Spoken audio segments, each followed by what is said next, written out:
Congress, they got their work cut out for them this September. The House only in session, I believe, for 11 days. This potential threat, right, of a government shutdown looming. McConnell's health is central to keeping these trains running on time.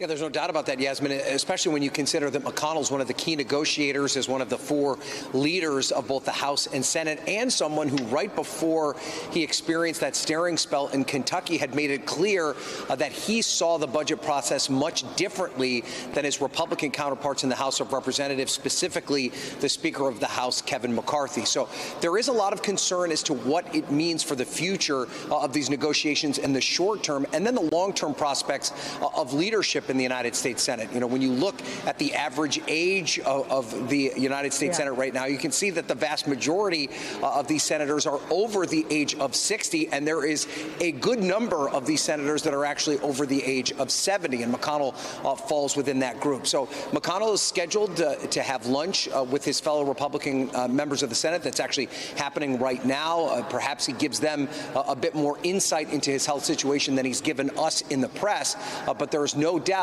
some concerns over the amount of transparency and what it means for McConnell's future here in the United States Senate. So you use that keyword, Ryan, and that is transparency, right? And we played Romney and a lot of other Republicans, which is understandable. They're supporting Leader McConnell there, Minority Leader McConnell. Rand Paul, unsurprisingly, it seems, has some more questions. And I'm wondering if he's going to be taking questions at 2 p.m. That's exactly where the first freezing episode happened, I believe, back in July. If there is more of a call for transparency to the general public about what exactly is going on. Yeah, I think that there's certainly going to be more questions from those of us in the press looking for a bit more information. But the question, I think, is just how honest he is with his fellow Republicans in these closed-door sessions. We know that shortly after that episode took place that he was making phone calls to members of the caucus, particularly members in leadership, to assure them that he was feeling okay. You know, there are a lot of questions that we have about the number of doctors that he's seen, the type of tests that have been run. What questions do doctors have about his current condition? The only answers that we've been given are two short statements from the Capitol attending physician, who, while someone that plays an important role in McConnell's care, is not the primary doctor responsible for answering these questions. So that's part of what we're hoping to learn during this 2 p.m. press conference today. But you're right, there'll be a lot of eyes on that later this afternoon, because that was the first time that we saw something like this happen. Eugene, let's pivot a little bit here, right? I mentioned the House in session for 11 days, looking to make sure there isn't this looming government shutdown. We've also heard about a possible impeachment inquiry as well. We've heard threats, tit-for-tat threats from Marjorie Taylor Greene amidst all of that. I want to play some sound for you from top Oversight Committee Republican James Comer on Fox News last night. All this evidence that we've gathered, we're finally starting to piece it together and put together a timeline. This impeachment inquiry will help us get all the evidence so the American people can know once and for all exactly what Joe Biden did and when he did it. I mean, at this point, from what we know, there is no evidence that would lead to an impeachment. Either way, whatever that may be, right? The PR of this, the publicity of a possible impeachment inquiry could harm the president and the administration. What is the plan inside the White House if, in fact, this goes forward?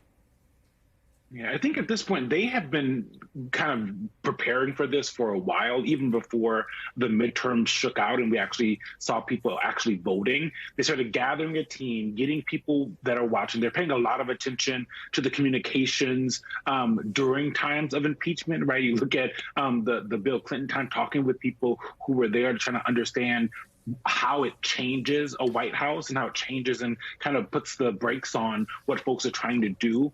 But I will also say, you know, they feel like at this point, it is not that not an actual impeachment is baked in, but that they're prepared for it, especially because, as you said, we haven't seen any evidence that would lead to a real, true impeachment, and then President Biden being convicted of something in the Senate.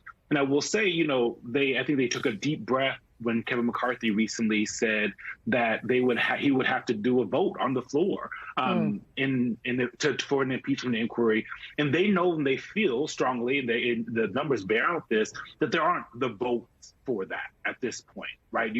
There's not that slim majority in the House chamber, so that means that all of the folks who are frontliners, who are in purple districts, probably in districts that Joe Biden won in 2020, they're not looking to have to want to talk about this or even vote on this. So right now the White House is kind of prepping and watching just like we are, but they feel really good about defending it. I don't know if you guys get the same emails we do from the White House, but from the team that's their kind of investigative team, they're constantly sending out updates saying, Comer doesn't have anything. This is what Matt Gaetz said. This is the craziness that's happening over there. Though it's not ours. And so that is what they're trying to get ahead of the PR here.